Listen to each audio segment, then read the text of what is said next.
Bonjour à toutes, bonjour à tous, bienvenue dans ce contexte live consacré au projet de loi d'urgence agricole. Très heureuse de vous retrouver pour 45 minutes ensemble. Les débats en commission du développement durable et des affaires économiques à l'Assemblée viennent de se terminer sur ce texte. Ça ne vous a peut-être pas échappé. L'examen en séance est prévu le 19 mai dans quelques jours. Notre regard, notre obsession, comme à chaque fois lors de ces contextes live, vous proposez évidemment l'information la plus utile possible. 45 minutes donc d'échange, de discussion avec les journalistes de contexte autour de plusieurs questions, gestion de l'eau, relations commerciales. Le texte touche à des sujets sensibles, évidemment. Il en écarte aussi certains. Alors que faut-il retenir de l'examen dans ces deux commissions à l'Assemblée?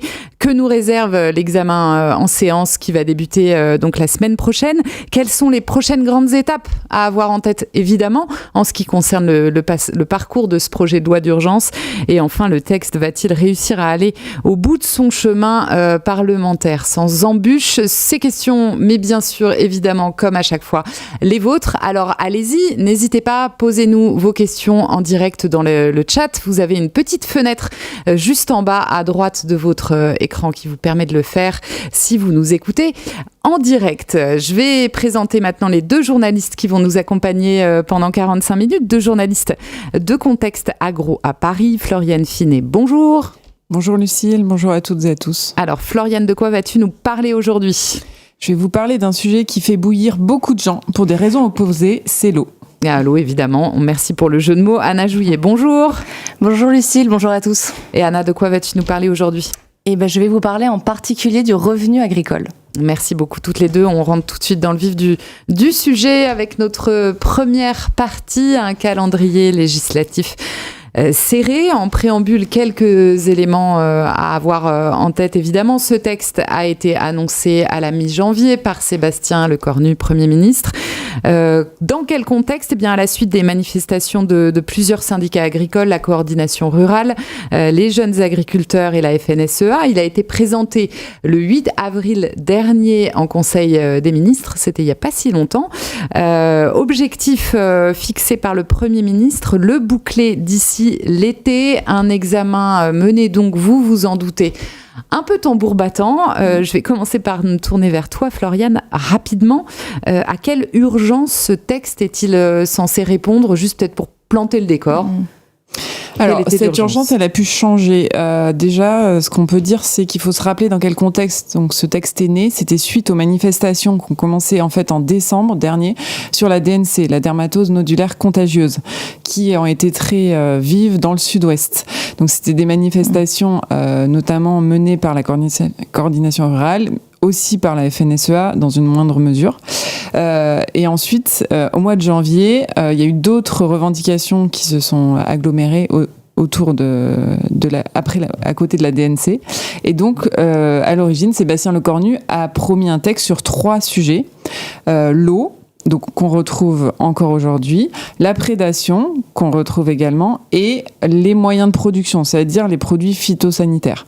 Et c'est plutôt ce volet-là qui a disparu depuis. Donc on est passé d'un texte focus en théorie sur la DNC qui finalement s'est considérablement élargi à d'autres sujets. La question du revenu qui toi t'intéresse particulièrement, Anna, elle est arrivée un petit peu plus tard. C'est ça, en fait elle est arrivée je dirais au Salon de l'Agriculture où notamment il y a pas mal... Donc aux alentours de février. C'est ça, aux alentours de février, fin février. C'est à ce moment-là qu'il y a plusieurs associations spécialisées de la FNSEA en fait qui se sont mobilisées pour que cette question soit débattue dedans. Et en fait, c'est aussi un point qui arrange le gouvernement parce que le revenu agricole, c'est un sujet qui fait consensus. Tous les partis politiques travaillent pour améliorer le revenu agricole.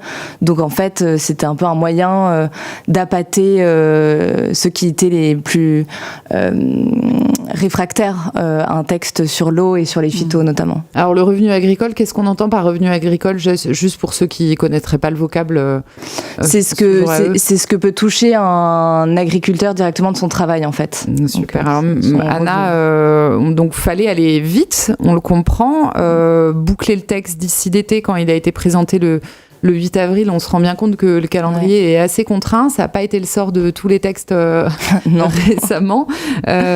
Pourquoi il fallait aller aussi vite en termes de calendrier ? Je pense qu'il y a 3 choses. D'abord, il y a ce que Floriane disait, c'est qu'il fallait répondre à cette urgence. Puis ensuite, il faut quand même pas oublier qu'il y a un budget qui va prendre complètement tout le calendrier parlementaire dès le mois d'octobre, que ce texte permet notamment, en fait, en fonction de ce qui a été voté, de se battre, entre guillemets, pour avoir des enveloppes dans le budget pour le ministère de l'Agriculture. Je pense notamment à l'article 1 sur les projets de filière, qui est beaucoup poussé par les jeunes agriculteurs. Puis ensuite, il y a la présidentielle.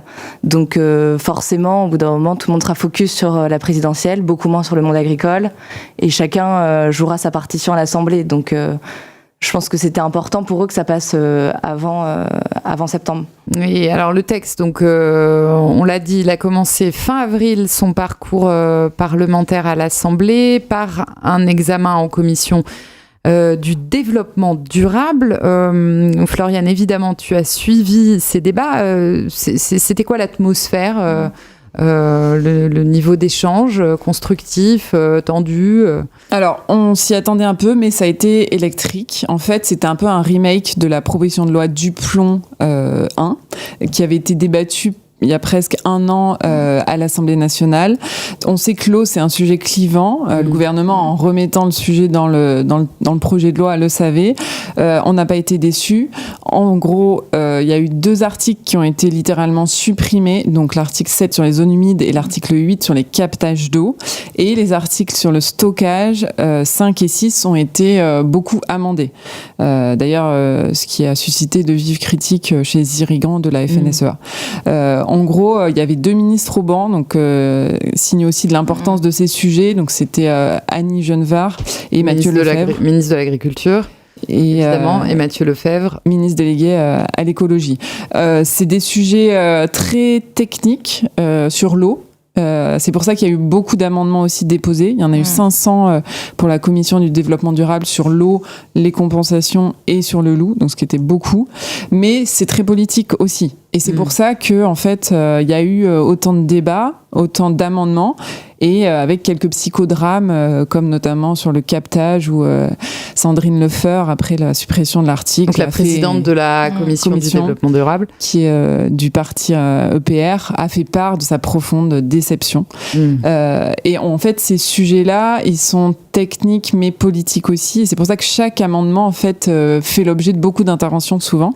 Et d'ailleurs, pendant la semaine de débat, pendant les 2 jours de débat, la commission était pleine. En fait, les députés étaient vraiment tous présents. Une assiduité pour prendre part à ces débats. On a une question d'ailleurs sur ces amendements, question de Pascal. Merci de la poser et je vous invite à suivre l'exemple de Pascal, évidemment. N'hésitez pas à nous poser vos questions. Pascal nous demande, que pensez-vous des nombreux amendements jugés irrecevables, notamment concernant la condition animale, sujet pourtant intrinsèquement lié aux enjeux agricoles. Effectivement, alors je ne sais pas si c'est ce que tu entendais par psychodrame, mais il y a eu ce sujet qui s'est posé à un moment donné dont on avait prévu de parler.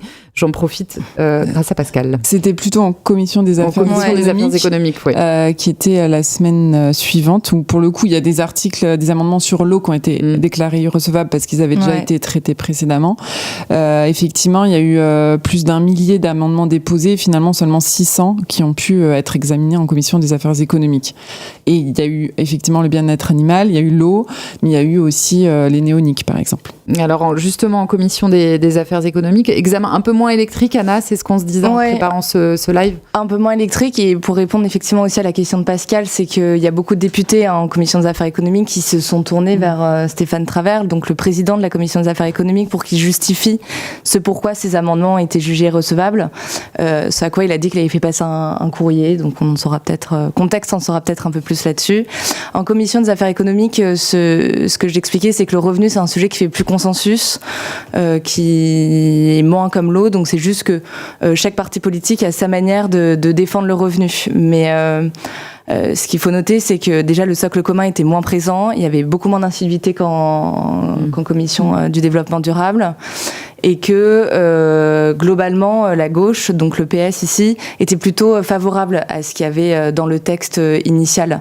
D'ailleurs, on peut regarder que le texte sur les articles 19, 20 et 21 a été amendé, mais à la marge en fait par les rapporteurs, et à la fin a été voté en fait par le PS.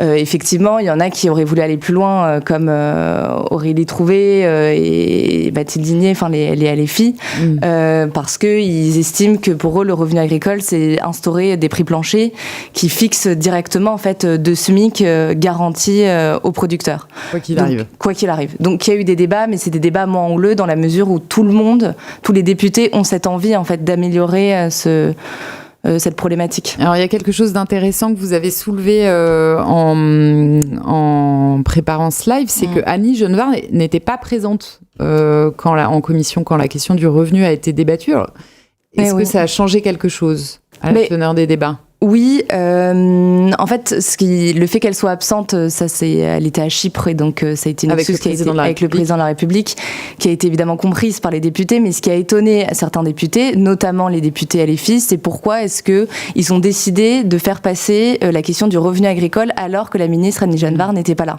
Et donc, de fait, sur un sujet comme ça, ce qui est intéressant, c'est d'avoir le point de vue du gouvernement, en fait, qu'elle puisse se justifier sur certains choix qu'elle a mis dans ce texte-là. Et là, comme il n'y avait pas de personne de gouvernement en face, finalement, il y a eu beaucoup d'amendements qui ont été adoptés rapidement et sans débat. Alors, au final, merci beaucoup, Anna. Il y a quand même plusieurs modifications qui ont été apportées au texte initial, peut-être pour que nos auditeurs aient une idée de sur quelle base on part en séance à partir du 19 mai. Quelles sont-elles ? Qu'est-ce que vous avez noté chez Contexte Agro d'intéressant? Donc, ce qui est intéressant, c'est évidemment les modifications qui ont été faites à l'article 19, parce que c'est cet article qui concerne en même temps les producteurs, mais les industriels et aussi les distributeurs. Donc, tout le maillon qui est représenté lors des relations commerciales. Et donc, en séance, on va se retrouver avec effectivement un renfort sur les négociations entre producteurs et industriels, notamment chez les laitiers, avec un délai maximal qui a été fixé à 6 mois. Il y a eu aussi un renfort pour ne pas contourner les organisations de producteurs dans les négociations. Ils ont aussi également renforcé l'importance de l'indicateur coût de production, en fait, pour vraiment le rendre incontournable dans les négociations. Et puis, à cela a été ajoutée la petite surprise du chef, c'est la prolongation d'une disposition dans la loi d'Escrozaille. Je rentre pas dans les détails, mais c'est ce qui concerne plutôt les négociations, pour le coup, entre les industriels et les distributeurs. Et un autre amendement sur les arrêts commandes, où pareil, en fait, ça concerne les industriels et également les distributeurs. Pourquoi est-ce que je soulève ces deux derniers points ? C'est parce que c'est des amendements qui ont été mis et qui ont ouvert du coup des modifications au Code du commerce, alors qu'à l'origine, le projet de loi ne devait pas concerner le Code du commerce. Donc là, on arrive en séance avec le champ des possibles sur le Code du commerce. Donc voilà pour ce point précis. Merci beaucoup. Je vais vous conseiller plusieurs articles à parcourir qu'on va vous partager dans le chat avant de répondre à vos questions qui légitimement portent beaucoup sur la séance à venir et ce qu'on a prévu d'aborder assez largement. 4 articles de contexte. Il y en a un qui est tout frais de ce matin, publié chez Contexte Agro sous la plume de Floriane Finet, que Samuel, qui s'occupe du chat, vous partage en ce moment si vous nous écoutez en direct. Le numéro d'équilibriste du gouvernement pour faire voter sa nouvelle loi agricole avant l'été, pour avoir une idée de où on en est au matin où on parle. Ce qu'il faut retenir de l'étude d'impact du projet de loi d'urgence agricole, également papier à parcourir. Si vous vous intéressez aux politiques de l'eau, je vous conseille cet autre papier de Contexte Agro et peut-être Contexte Environnement également, qui a évidemment contribué, des politiques de l'eau en urgence à tous les vents. Papier enfin plus politique peut-être sur ce que l'examen de ce texte révèle de la méthode d'Annie Genevard, la ministre de l'Agriculture, évidemment. Un peu indéboulonnable, Annie Genevard, elle commence à être là depuis un petit moment. Depuis un an. Depuis un an. Ces 4 papiers qu'on vous partage dans le chat. On va passer à notre deuxième partie consacrée à la séance, étape cruciale, et ça va me permettre de prendre vos questions. Donc, examen en séance publique qui va débuter, je le disais, le 19 mai. C'est clairement une étape de haute tension. Le gouvernement va essayer de reprendre la main sur un texte qui a quand même, on le comprend, été assez bousculé en commission. Alors, je vais commencer par prendre vos questions parce qu'elles sont intéressantes, elles nous permettent d'éclairer ce débat. Première question de Suzanne, peut-être pour toi, Floriane, concernant les amendements sur les articles sur l'eau. Suzanne nous demande lesquels ont fait le plus débat en commission et risque donc de revenir de fait au centre des débats en plénière. Et quels sont les principaux motifs évoqués par les différents partis ? Est-ce qu'on est capable de donner quelques éléments de réponse à Suzanne ? Oui, je vais essayer de synthétiser les heures de débat qu'il y a eu. En gros, il y a deux parties dans le volet eau. Il y a la question du stockage, donc articles 5 et 6. Là, il y a eu plein d'amendements, notamment de la rapporteure EPR Nathalie Coggia, qui constituent des garde-fous, en fait, pour permettre aux agriculteurs de construire plus de réserves d'eau, mais de manière encadrée. Okay. Donc là-dessus, clairement, ce que je disais tout à l'heure... Donc les réserves d'eau, c'est les fameuses bassines dont on entend beaucoup parler. Exactement, qui sont de taille très variable. Ça peut être des petites surfaces, des grandes surfaces. Là-dessus, clairement, les amendements ne plaisent pas à la FNSEA. Et d'ailleurs, les chambres d'agriculture ont même proposé de supprimer les articles 5 et 6. Parce qu'ils estiment qu'ils ne sont pas récupérables. Voilà, pour synthétiser. Par exemple... Récupérables en séance. Voilà, en séance, parce qu'ils estiment, par exemple, que les obligations de transparence qui sont imposées aux organismes chargés de répartir l'eau, qui s'appellent les OUGC, pour le jargon, sont trop fortes. Où ils estiment qu'il y a une exigence de sobriété à l'hectare qui ne va pas pouvoir être remplie, qui est trop contraignante pour les agriculteurs. Donc, on va dire qu'il y a une partie des organisations agricoles et des lobbies qui demandent la suppression de ces articles stockage. En revanche, Nathalie Coggia va essayer de sauver certains de ces amendements puisqu'ils ont eu en grande partie un avis favorable du gouvernement en séance.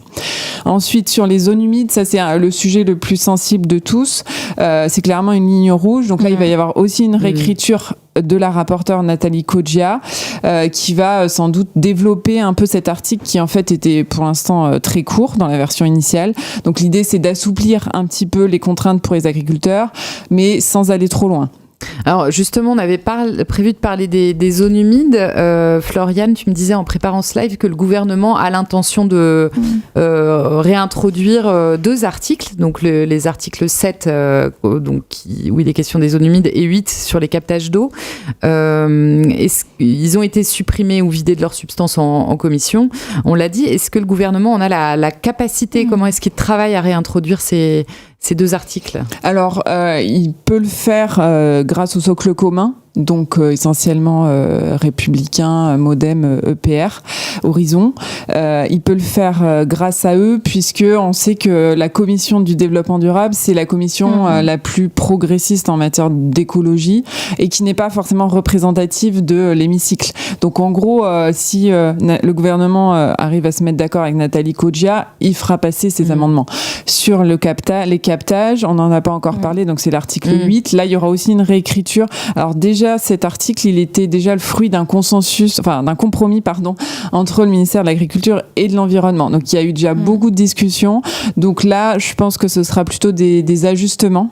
Et on va dire que c'était pas l'article le plus irritant, notamment pour la gauche et pour les ONG. Donc là-dessus, il devrait aussi passer. Donc beaucoup de consultations ces derniers jours, notamment ce que tu me racontais aussi en préparant ce live avec les socialistes, la rapporteure eau, la présidente de la commission du développement durable. Sur les socialistes, effectivement, on a pu constater en commission qu'il y avait quand même une différence de position au sein de la gauche sur le stockage, c'est-à-dire qu'ils seraient prêts à s'abstenir si notamment il y a les commissions locales de l'eau qui se voient attribuer un rôle pour élaborer les plans de territoire pour la gestion de l'eau, les PTGE. Donc, en gros, le PS n'a pas un veto définitif, contrairement aux écologistes et aux insoumis sur ce volet eau. Donc, encore un exemple très concret, si on dézoome un peu de la manière dont il faut réussir à construire finalement des majorités par thème, par sujet, pied à pied presque pour chaque article. C'est un peu une norme qu'on connaît maintenant. Mais qui diffère justement de la proposition de loi Duplon dont on parlait au début, bien sûr. Où on va dire on était parti d'un texte beaucoup plus radical et donc qui avait fait l'unanimité à gauche contre lui. Et pour le coup, là, le gouvernement a une stratégie, on va dire, plus maligne, on peut dire, qui sans doute lui permettra de faire aboutir son texte en juillet. En faisant, évidemment, y compris au gouvernement. Donc on a vu que sur le sujet de l'eau, la séance s'annonce a priori quand même un peu tendue. On peut résumer ça comme ça. Est-ce qu'il en sera de même pour la question du revenu, Anna, a priori ce que tu observes? Oui, a priori, je pense que, moins tendu, parce que c'est moins idéologique, je pense, que l'eau. Mais en fait, les positions des groupes sont déjà sues. Donc, ce que je disais, c'est que LFI va porter évidemment la question des prix planchers. Le PS va tourner autour de ce qu'ils ont déjà voté en commission des affaires économiques sur les articles 19 et 20. Et ensuite, les rapporteurs vont garder une ligne qui est quand même assez proche du texte, tel que ça a déjà été rédigé, où il faut quand même prendre en compte qu'ils ont fait passer, le rapporteur, pas le rapporteur, mais le président de la commission des affaires économiques a fait passer son propre amendement sur l'article 9. Et je pense que ce qui va être intéressant à regarder en séance publique, c'est que le texte tel qu'il est sorti sur le revenu après la commission des affaires économiques ne plaît pas forcément au monde agricole en fait, parce que le monde agricole aurait aimé aller encore plus loin, notamment sur la question des tunnels de prix, sur la question des OP ou sur la question des indicateurs coûts de production. Donc ils vont essayer quand même de revenir vers le gouvernement pour demander des modifications qui leur soient plus favorables. Exactement. Donc ce qui va être intéressant, c'est de voir surtout comment est-ce que le gouvernement va se positionner en fait sur ces différents amendements sur la question du revenu. Alors j'en profite pour poser une question d'Alessandro qui s'adresse peut-être à toutes les deux. Alessandro qui a noté qu'en commission des affaires économiques, certains articles ont été appelés en priorité. Est-ce qu'il en sera de même en séance a priori? Est-ce que c'est un scénario qui peut se répéter en séance? Est-ce qu'on est capable de le dire ou pas aujourd'hui? Non, il n'y aurait pas de raison. On ne voit pas pour l'instant pourquoi on commencerait par l'article 19, comme ça a été le cas en commission des affaires économiques, et pas par l'article 1er sur les contrats de filière.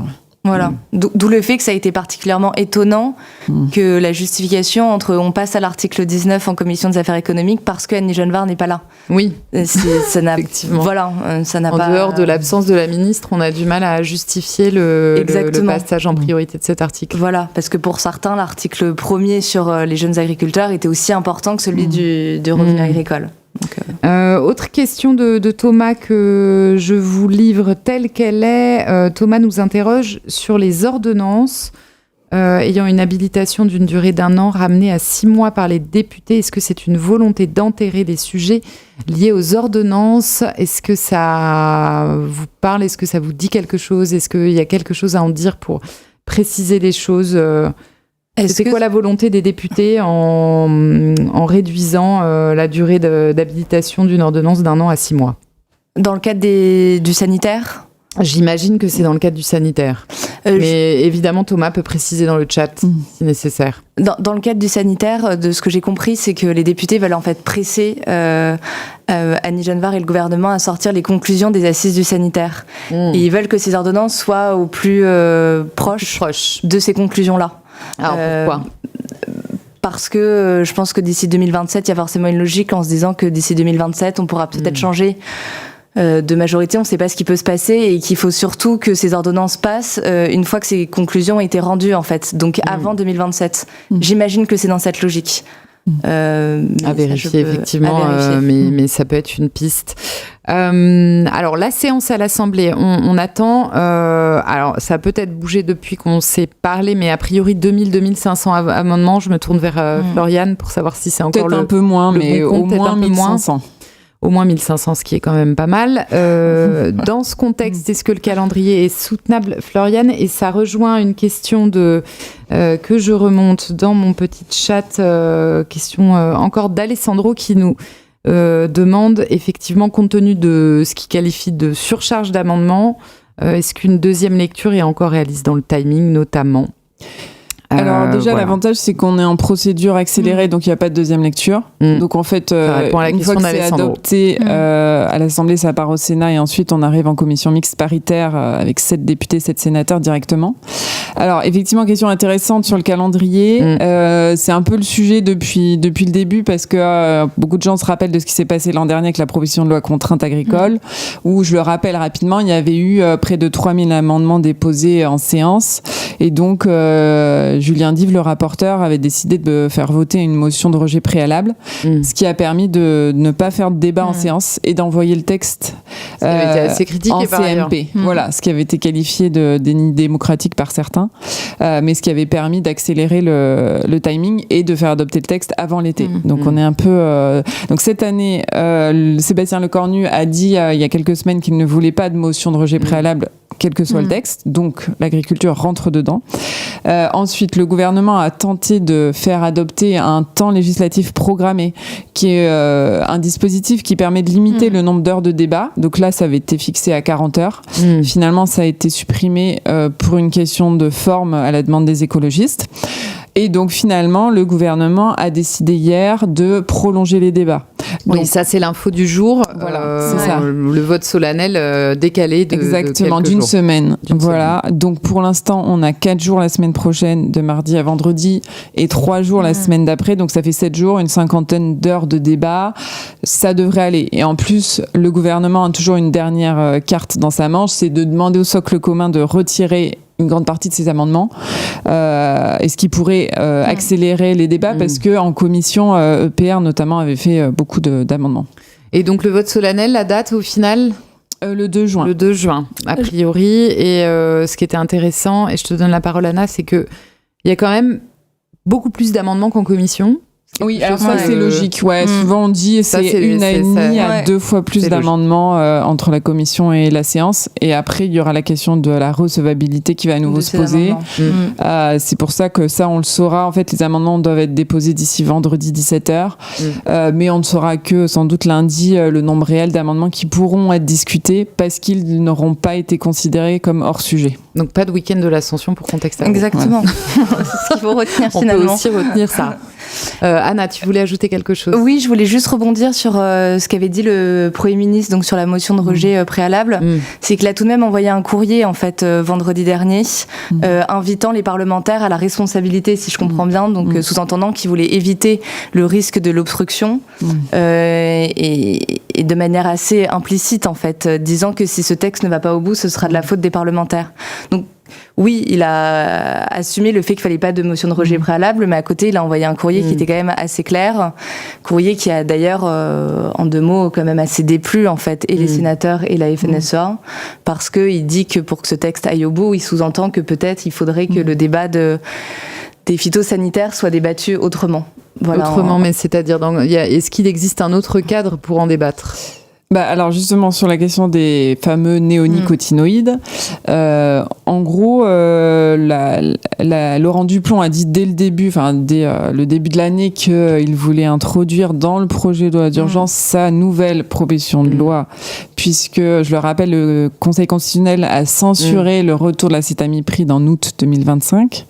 Donc Laurent Duplon reste ferme sur ses positions. Jusqu'à présent, il dit un peu au Premier ministre, je m'en fous, pardon pour la familiarité, je m'en fiche, je continue ma stratégie. Les sénateurs, sans doute, n'auront aucun problème à voter cet amendement. La question, ce sera au mois de juillet, est-ce que le gouvernement va laisser passer ça en commission mixte paritaire ou qu'est-ce que Laurent Duplon va tenter d'obtenir en échange du retrait éventuel de sa mesure néonique. Parce que la difficulté pour lui, c'est que faire passer à l'Assemblée sa proposition de loi d'ici la présidentielle, ça semble quasi impossible. Donc c'est un peu sa dernière chance, même si on sait qu'un nouveau gouvernement élu en 2027 pourrait aussi facilement, s'il est à droite, reprendre cette proposition. Alors, je complète la question d'Alessandro. On a bien répondu sur la deuxième lecture, donc temps programmé, donc pas de deuxième lecture, ça c'est très clair. Et Alessandro nous demandait aussi si les demandes d'exemption sectorielles de certains dispositifs qu'on voit fleurir sont envisageables. Il pensait notamment et je me tourne peut-être plus vers toi, Anna, à la question des tunnels de prix à l'article 21.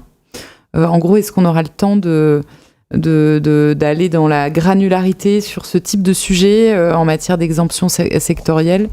Est-ce que je vois Anna qui réfléchit? Ouais, j'ai pas de réponse immédiate à apporter là-dessus, mais en tout cas, ce que je pense, c'est que l'article 21 va faire l'objet d'une lecture assez fine, partant du principe que il va être largement retravaillé au Sénat.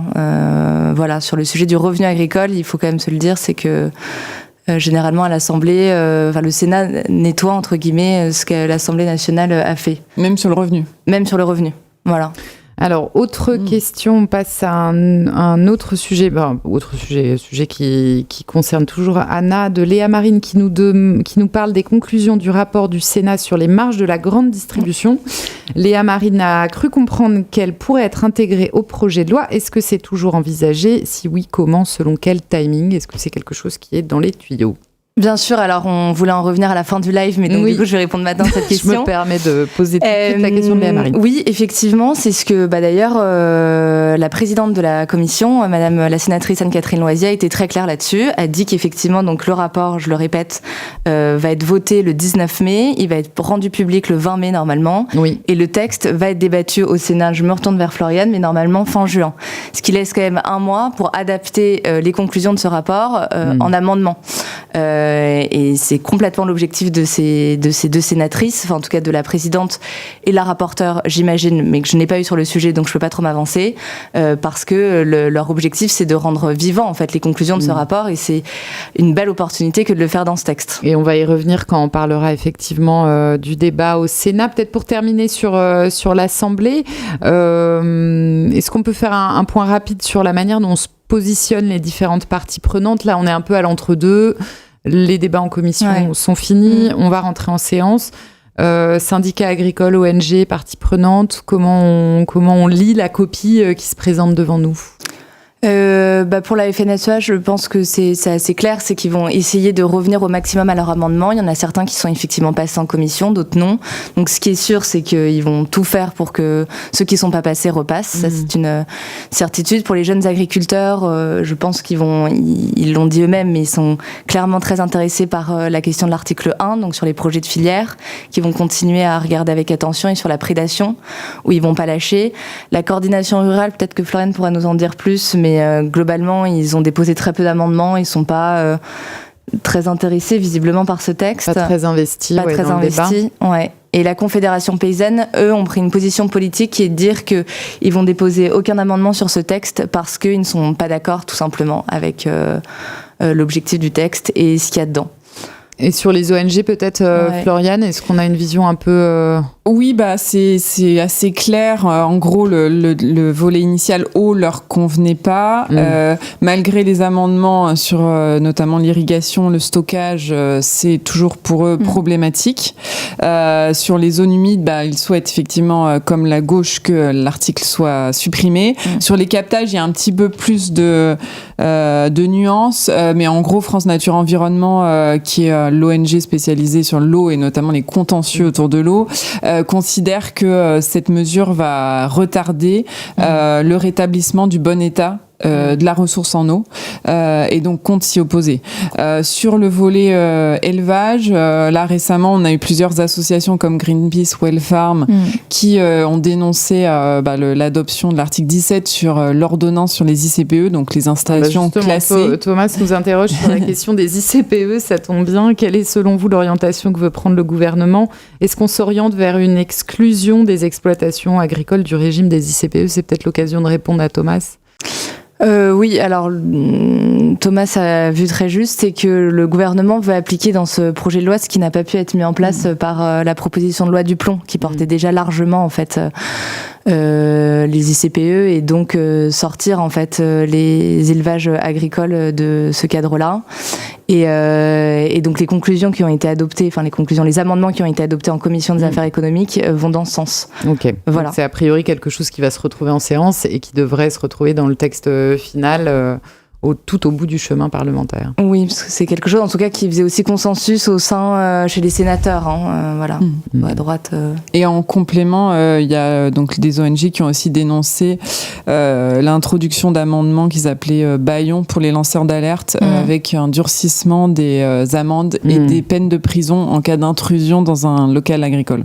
Alors, je continue à prendre vos questions un peu en vrac. C'est pas facile pour nous, journalistes, mais en même temps, on est heureux de pouvoir vous apporter des précisions. Si on peut le faire, on le fait. Alors, question d'Angèle qui nous demande que sait-on des potentiels financements des projets d'avenir agricole consacrés à l'article 1 ?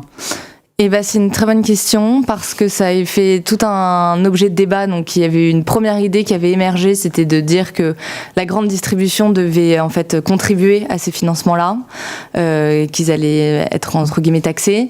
Ce qui a été retiré par Matignon au nom du pouvoir d'achat en fait, parce que évidemment qu'une taxe en plus pour la grande distribution risque de retomber sur le consommateur. En tout cas, c'est leur argumentaire.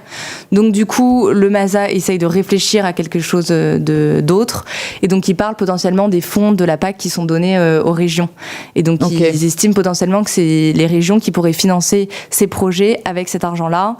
Il n'y a rien encore qui est arrêté. Et ce qui est intéressant, en fait, pour répondre à Angèle, c'est que les jeunes agriculteurs eux-mêmes n'ont pas une idée précise de comment est-ce qu'on... De ce qu'ils aimeraient faire. Voilà. Et donc, on sait qu'ils discutent en même temps avec la distribution, en même temps avec les régions, pour essayer de trouver une solution. Pour le moment, ce qui semble se dégager, c'est donc des fonds publics de la PAC. Mais rien n'a encore arrêté. Question à laquelle je suis pas certaine qu'on arrive à avoir une réponse parce qu'elle concerne la prédation. Donc, je la pose quand même. Question d'Arnaud sur les amendements de l'article 14 sur l'usage de la lunette thermique. C'est très précis. Pour lutter contre la prédation, est-ce qu'ils pourront être soutenus en plénière ? Alors oui, là-dessus, ce qu'on peut dire, c'est effectivement, il y a eu beaucoup d'amendements qui ont été adoptés en commission de développement durable, donc notamment à l'initiative du rapporteur Horizon, qui s'appelle Xavier Roseren, qui est un député de Haute-Savoie. Il y a eu un avis favorable du gouvernement sur la plupart d'entre eux, même si donc le but, c'est de faciliter l'abattage des loups. La version initiale de l'article 14 ne plaisait pas à la FNSEA, puisqu'ils estimaient que ça allait pas assez loin. Donc, il y aurait une logique, en tout cas, que le socle commun soutienne ces amendements et que le gouvernement les fasse voter aussi. Merci beaucoup, Floriane. Je pense qu'on a répondu à Arnaud sur ce point. On vient de balayer donc assez largement ce qui est censé se passer à l'Assemblée nationale et ce que Contexte Agro va chroniquer évidemment au jour le jour dans ses briefings, comme d'habitude. Après l'Assemblée nationale, il faut avoir en tête que donc c'est le débat au Sénat qui va être déterminant. Pourquoi est-ce que ça va être déterminant au Sénat ? Alors, je ne sais pas s'il sera déterminant, mais ça donnera une bonne indication de ce qui sortira in fine du texte quand il aura été publié. En gros, on commence le 17 juin en commission et le texte passe en séance publique le 29 juin. Okay. Donc, ce qu'il faut noter, c'est que déjà, c'est la commission des affaires économiques qui a la main là-dessus. Donc, a priori, la commission du développement durable ne devrait pas avoir d'article au fond, contrairement à ce qui s'est passé à l'Assemblée nationale. Et sur le volet l'un des plus sensibles, l'eau, c'est Laurent Duplon qui suivra le texte. Et donc, se dessine dès à présent une forte réécriture des articles 5 à 8, avec effectivement sur des facilités pour construire des réserves d'eau. Les zones humides, c'était un sujet, comme on l'a dit, qui a été présent dès la première version de la proposition de loi contrainte agricole déposée en décembre 2024 au Sénat. Donc, clairement, le Sénat veut revenir là-dessus pour faciliter la construction de ces ouvrages sur des zones humides, ce qui est actuellement vraiment encadré, notamment en introduisant la notion de zone humide dégradée, c'est-à-dire dire une zone humide, il n'y a plus de mares depuis plusieurs années, on avait fait une autre activité agricole, et on estime qu'elle sort de cette catégorie zone humide. Actuellement, il n'y a aucune catégorie, c'est soit vous êtes dedans, soit vous êtes dehors. Il n'y a pas de catégorie alternative. Voilà. Donc là-dessus, c'est de dire on met différents niveaux de protection. Voilà. Donc là-dessus, et sur les captages, probablement le le rapporteur Laurent Duplon va vouloir plutôt limiter les contraintes pour les agriculteurs, notamment ne pas prendre en compte ce qu'on appelle les pollutions historiques dans le déclenchement de contraintes de limitation, par exemple, d'usage des pesticides ou des engrais pour les agriculteurs. C'est-à-dire, si un pesticide n'est plus utilisé parce qu'il est interdit, on ne le prendra pas en compte dans la question des seuils et du déclenchement des mesures. Ce qui change quand même beaucoup de choses. Des mesures restrictives. Voilà, donc ça, ce sera un débat qui se prolongera sans doute jusqu'en commission mixte paritaire début juillet. Anna, sur la question du revenu au Sénat, est-ce qu'on sait à quoi il faut s'attendre ? Ce qu'il faut s'attendre, c'est qu'ils vont s'attaquer à l'article, tout ce qui va passer en séance à l'article 19. Évidemment, ils vont essayer de nettoyer, entre guillemets, c'est ce qu'ils disent en tout cas chez les LR, nettoyer toutes les mesures qui ont été passées par la gauche. Ça, c'est une certitude. Et ensuite, ce que j'expliquais à Angèle, c'est qu'effectivement, le rapport qui va être rendu la semaine prochaine sur les marges de la distribution et des industriels de l'agroalimentaire. Le jour du début de l'examen en séance. C'est ça, voilà. À l'Assemblée. Exactement, ça va forcément avoir un impact, notamment parce que ce que j'expliquais, c'est que maintenant que le code du commerce a été ouvert et qu'on peut l'amender dans tous les sens, les sénateurs vont également s'en donner à cœur joie, j'imagine, ou en tout cas, les lobbies vont pas hésiter à soumettre leurs propres propositions. Et pour finir là-dessus, des indications que j'ai, ce qui va être noté comme problématique dans ce rapport-là, en tout cas, ça s'oriente vers les centrales de services. Je rentre pas vraiment là-dedans, mais c'est quelque chose qui concerne, encore une fois, les relations commerciales entre les fournisseurs et la distribution. Merci beaucoup, Anna. Et pour aller plus loin, je vous recommande à nouveau ces 4 articles de contexte agro. Le numéro d'équilibriste du gouvernement pour faire voter sa nouvelle loi agricole avant l'été. Ce qu'il faut retenir de l'étude d'impact du projet de loi d'urgence agricole. Les politiques de l'eau en urgence à tous les vents. Et enfin, ce que révèle l'examen de ce texte de la méthode Genevard, voilà de la lecture pour vous si vous vous apprêtez à partir en week-end de l'Ascension. Il me reste à remercier Anna et Floriane pour la qualité de nos échanges. C'est la fin de ce live si vous nous suivez en direct. Je remercie également Samuel pour la modération, Vic qui réalisait ce live depuis le studio d'Humanoïde. Pour aller encore plus loin, évidemment, je vous invite à vous promener sur contexte.com comme à chaque fois, à vous plonger dans les briefings de nos éditions Agro et Envie. On se retrouve très bientôt pour un nouveau live. N'hésitez pas à nous réécouter en podcast sur votre plateforme préférée, en cuisinant ce week-end, en marchant au bord de l'eau ou dans la nature. C'est tout à fait recommandé d'écouter un contexte live en podcast. À très bientôt. Merci encore.